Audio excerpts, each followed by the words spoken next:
President Donald Trump today threw his support behind a Senate bill that could cut legal immigration in half. The RAISE Act would limit green cards to immigrants with high-end jobs, skills, and an ability to speak English. A move supporters say would help low-wage American workers by reducing competition for jobs. Cronkite News reporter Alex Valdez was outside the White House this morning, where news of the president's announcement spread quickly and drew a swift and angry response. I spoke to a group of protesters outside the White House this morning, and while they were there to rally their support for DACA protections, they had plenty to say about changes to legal immigration that were being proposed inside the White House.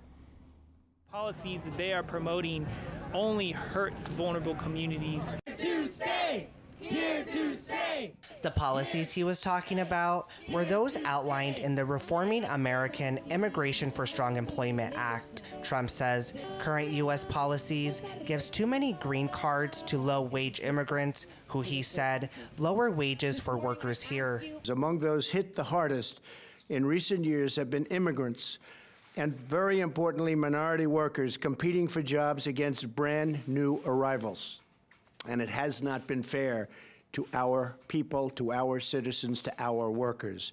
This land was made for you. The so-called RAISE Act would address that problem by cutting legal immigration in half.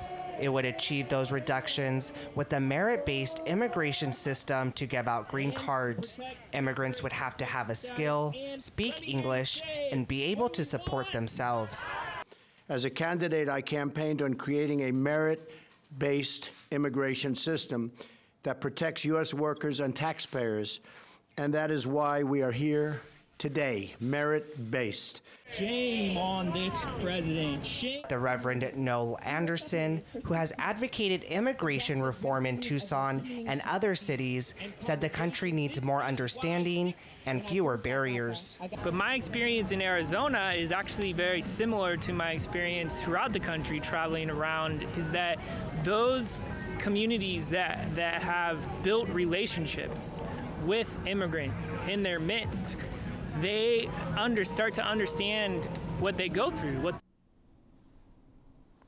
Reaction also came from Capitol Hill today, where Arizona Senator Jeff Flake said that cutting legal immigration by half would be a big blow to our economy. He also says he does not believe the bill will gain much support on the Hill. Live in Washington, I'm Alex Valdez, Cronkite News.